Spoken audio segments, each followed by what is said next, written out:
तो hello and welcome students. आज हम लोग पढ़ने वाले हैं द इन्वेंशन ऑफ वीटा वोंक। इस चैप्टर के अंदर एक ऐसी इन्वेंशन के बारे में बात हो रही है जिसके अंदर इंसान की एज कम करी जा सकती है, और यहाँ तक कि इतनी कम करी जा सकती है कि एज माइनस में ही चली जाती है और वो इंसान दिखना ही बंद हो जाता है। इस रिसर्च के ऊपर और इस इन्वेंशन के ऊपर वर्क कर रहे हैं मिस्टर विली वोंका चार्ली के साथ। इस चैप्टर के अंदर हम लोग देखने वाले हैं उनकी इन्वेंशंस को।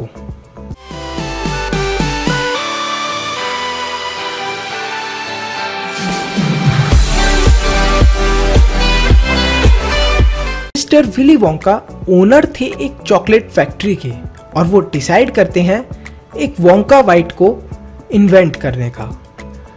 उस वोंका वाइट के अंदर एक ऐसी चीज वो ऐड करेंगे जिससे कि लोगों की एज कम हो जाए।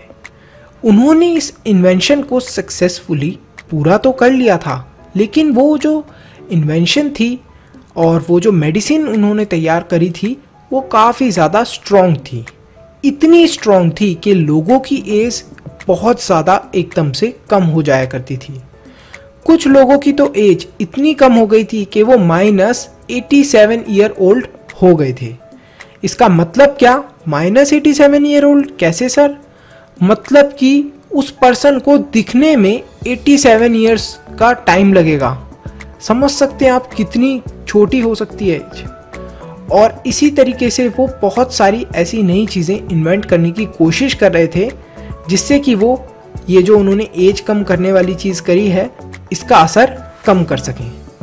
तो जो उनके इंग्रेडिएंट्स थे फॉर वीटा वर्क वो ये थे कि जो चॉकलेट फैक्ट्री थी उसके अंदर वो नई नई रेसिपीज़ की खोज करते रहते थे, और वो ये भी सोचते रहते थे कि किस तरीके से ये जो मैंने यंग होने की मेडिसिन की खोज करी है इसके साथ मैं एक ऐसी भी मेडिसिन की खोज करूं जिससे कि लोग बुढ़े हो जाएं, तो वो उस दवाई का इफ़ेक्ट कम कर सकते हैं।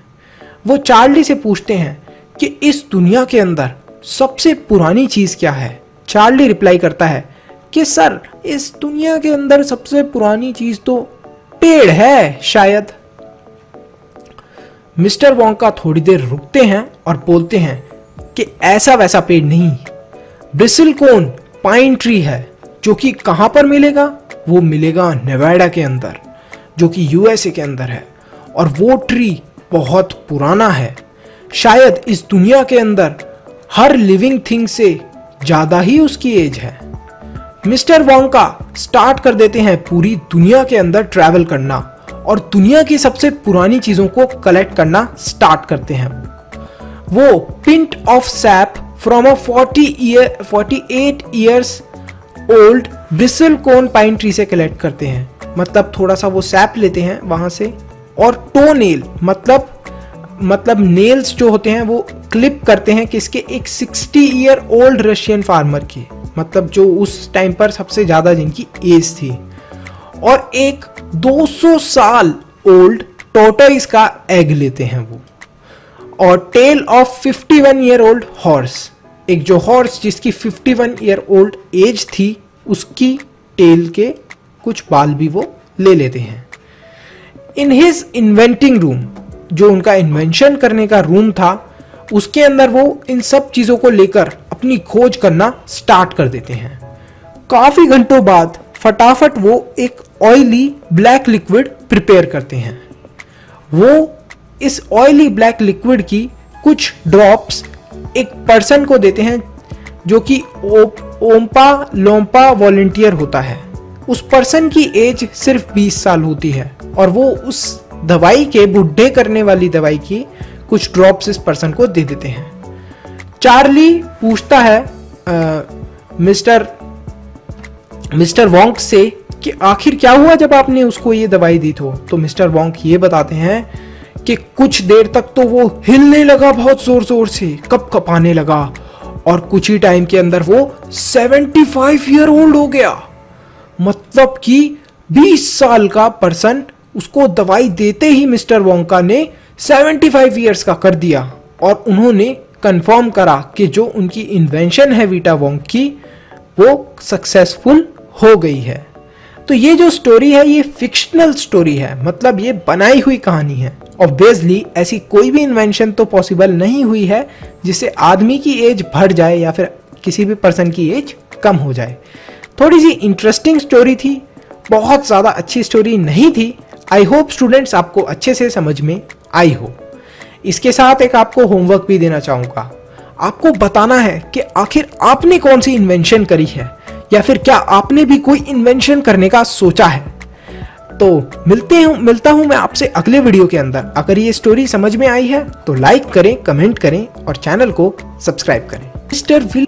तो हेलो एंड वेलकम बच्चों, आज हम लोग पढ़ने वाले हैं चांदनी चैप्टर। इस चैप्टर के अंदर हम लोग एक बहुत ही छोटी सी गोट को एक वुल्फ से फाइट करते हुए देखेंगे और हमें लास्ट में पता चलेगा कि उस फाइट का विनर कौन था। स्टोरी स्टार्ट होती है एक ओल्ड मैन से जिसका नाम था अब्बू खान। अब्बू खान काफ़ी ज़्यादा बुढ़ा था और वो अल्मोड़ा के अंदर रहा करता था। अब्बू खान काफ़ी ज़्यादा अनलक्की भी था, मतलब वो जिस भी गोट को अपने यहाँ पर रखा करता था या उन्हें पाला करता था वो भाग जाया करती थी। अपनी रस्सी को तोड़कर फ्रीडम के लिए वो भागकर हिल पर चली जाया करती थी। ये उसके साथ बार बार हुआ करता था और वो बड़ा दुखी हो जाया करता था जब भी ये हरकत उसके साथ होती थी। लेकिन जो गोट्स थी उन्हें अपनी फ्रीडम प्यारी थी, इसलिए वो रस्सी जिससे अब्बू खान उन्हें बांधा करता था पेड़ से या पोल से, उन रस्सी को तोड़कर वो हिल वाले रीजन के ऊपर भाग जाया करती थी, पहाड़ के ऊपर भाग जाया करती थी। एक दिन की बात है, अब्बू खान की एक और गोट इसी तरीके से भाग जाती है और अब्बू खान डिसाइड करता है कि अब से वो एक भी गोट को खरीदने नहीं वाला। लेकिन एक जो क्वेश्चन है वो यहाँ पर ये आता है कि अब्बू खान की जो गोट्स थी वो भागकर हिल पर तो चली जाया करती थी, लेकिन फिर वो वापस क्यों नहीं आती थी, या फिर अब्बू खान जब उन्हें ढूंढने भी तो जा सकता था तो उससे वापस क्यों नहीं मिलती थी। वो इस वजह से नहीं मिलती थी क्योंकि उस हिल के ऊपर रहता था एक वुल्फ और वो सारी गोट्स को खा जाया करता था।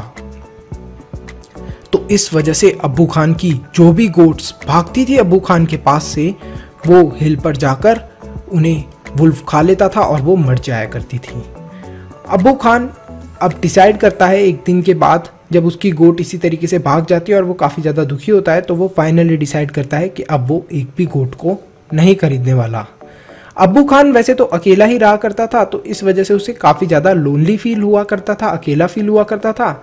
इस वजह से वो इस डिसीजन को फटाफट चेंज कर लेता है और वो डिसाइड करता है कि अब मैं एक छोटी सी गोट खरीदूंगा और उसको इतना प्यार दूंगा।